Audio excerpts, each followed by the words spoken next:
So, I don't know if I want to go back to that part. Let's go back. um, so part of the challenge might be you were talking about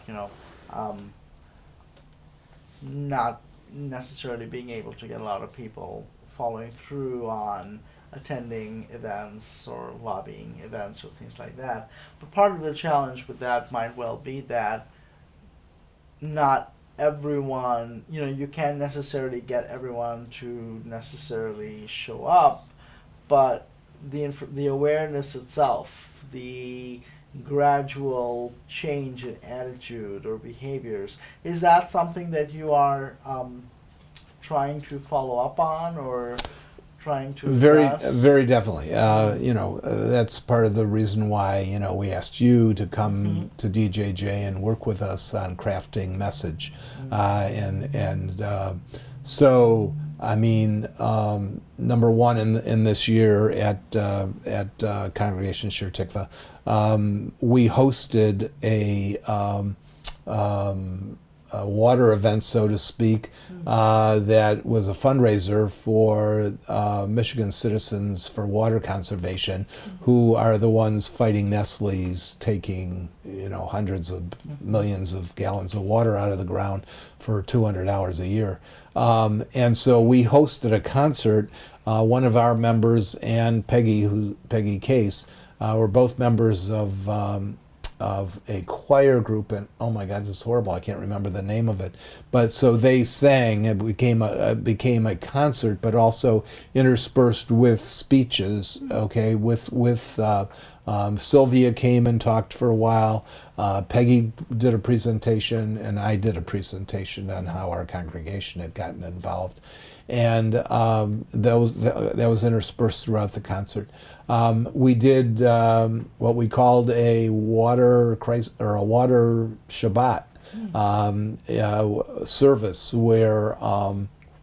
And I delivered what's called the Devar Torah, or like the sermon, okay, and spoke to all the aspects of the water issue and how people might get involved in the history of it. And then as part of DJJ, okay, and a couple other groups, we have had panels out in the suburbs at another congregation. There was a panel with Senator Chang and Monica Lewis Patrick and Paul Van Oyen, Dr. Van Oyen, and Nicole Hill. And there were over 100 people at that. And then an organization called SOAR that my buddy is a real has a big role in.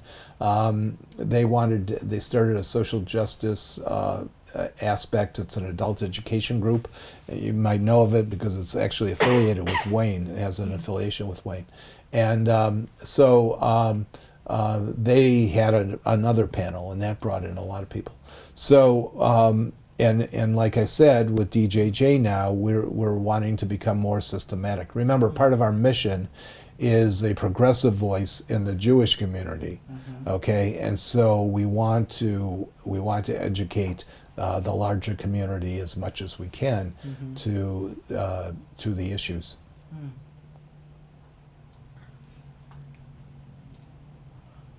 So last summer, the Detroit Public Schools had their water voluntarily switched off because they found elevated levels of lead and copper in the water.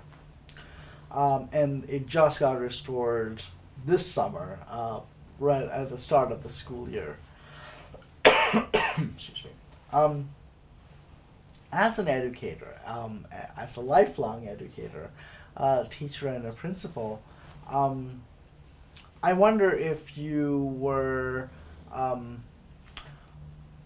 privy, I guess, to conversations or concerns among educator circles about what is going on, how this is going to affect us, or perhaps you could reflect a little bit on how would that affect you as an educator, as someone who's basically supposed to be taking care of all these kids for a certain period of time. How would yeah? What's your perspective on that as a lifelong educator? So, a while ago, what the line that has resonated with me, and I keep repeating over and over and over again, is society does not have the will to educate other people's children.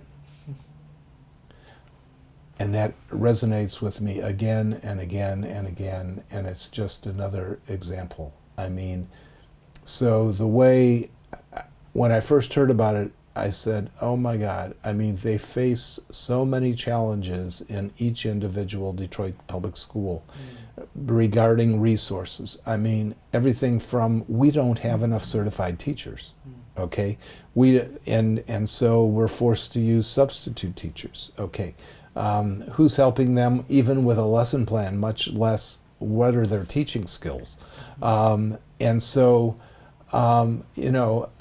and my wife is still involved in Pontiac through Oakland schools.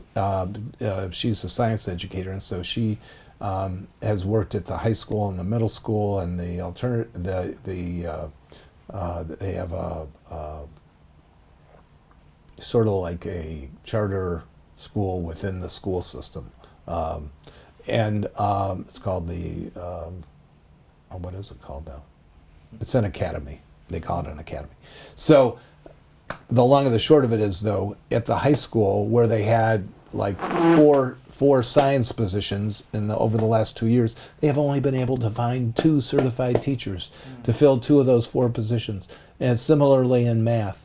And, you can read about it all the time in Detroit, and the Bridge magazine just did a whole thing on it, all over the state of Michigan. And we know that nationally, if you look at ASCD, which is probably the foremost, largest educational organization in the world, and I look at their smart briefs every day, everything is about how this state or this school system is going to try and deal with teacher shortages, because society does not want to pay in order to get people into education. And I happen to know that every single institution of higher learning in the state of Michigan that has a teacher education program, its enrollment is down. So where are these teachers going to come from? That's the first thing. Then I know, having been principal of an urban school, that bond issues are the only things that can help with the infrastructure of a school building. Okay, you can't. Well, that's not true. If you don't have enough bond money, then what happens is you have to start using, the money that you need for everyday operations. Okay, you start using operational money, and then that means less for teachers, less for what you need in the classroom, larger class sizes, all the things that result from not having enough money to be able to take care of the buildings, the staff, okay, and what's needed in regards to resources within the classroom. And so, again, we come down to what I feel is a moral issue, and this society has no will to educate other people's children. That's scary. That's really scary. Yeah, these kids have no chance.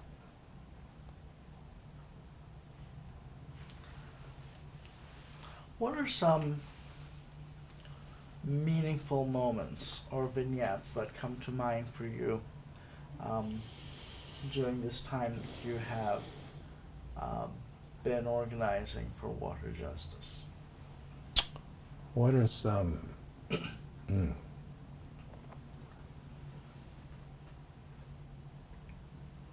The Poor People's Campaign last summer was, I went to several of the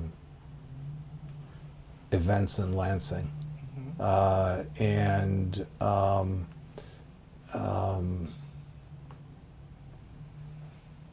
everything from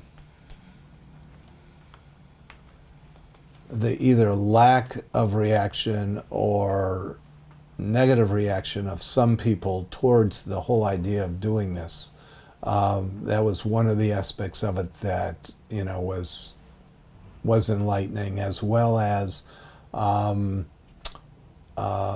the positive emotion and just um, I don't know, camaraderie of everybody who you may not know, but is, you know, uh, seen fit and found it necessary to be there to express outrage, make a statement towards what they see as moral as social justice. That's always a positive. Okay, when you're experiencing that with other people, and those poor people campaign, as well as the biggest things have been some of the big public demonstrations or rallies that I've been a part of. Are you thinking of a particular scene? There's a particular scene or something like that come in front of your mind right now as you're thinking about that? Oh Describe well, that I'm scene. I'm seeing a scene in front of the Michigan State Capitol, and the street in front of it where we demonstrated after the very first demonstration for the very first Monday. I think it was a Monday of the Poor People's Campaign, and I'm thinking of everybody around with their signs, and the one it was delineated. The people who were going to be up front and risk arrest, and then also because it went on and the police didn't move at all, then some of the leaders of the event, there were people who were playing instruments, and then there were people who were dancing, and everybody was at least dancing in place, and clapping at times, and that, like I said, that sense of camaraderie and being there for a particular purpose, suffused you and the rest of the crowd. Yeah. What were you doing there? Were you holding a sign? Oh, Were you- absolutely. I was holding a sign. I was dancing along because I love to dance, as bad as I am. But and shouting along with the chants and the call and response, and there have been quite a few rallies like that I've been a part of over the last couple of years that have been have really will stick in my mind for a long time. Could you have foreseen this, like 5, 6 years ago, when you recently retired from a career of being an educator, that you would be a protester? You would be at an event like this. Yeah, I have been at various times over the years I have done it. It's ebbed and flowed. I mean, everything from back to when I lived in Pontiac, and I was still a teacher, and I was president of the Education Association Political Action Committee. Okay. And I was part of the Pontiac Democratic Party, and we came down to the state convention, and they put my name up for what is it called, chairperson of at that time I was in the 6th district, so that was really a very active part. I played a part in working for the election of one of the mayors of Pontiac. As the PAC chair, I played a part in asking the state Democratic Party to fund the congressional candidate, our state legislator, state representative. So and I can remember demonstrations all the way back to I was at University of Michigan from 1965 to 1969. So those were extremely active years, Right. and I was right out there on the diag with a lot of other students. I remember hearing Eugene McCarthy announce to run for president with the idea of stopping the war on the steps of the Graduate Library at U of M. So that goes a long way back. I remember a huge demonstration on Main Street in downtown Ann Arbor regarding welfare rights. So this goes back a long way for me. That's wonderful. Can we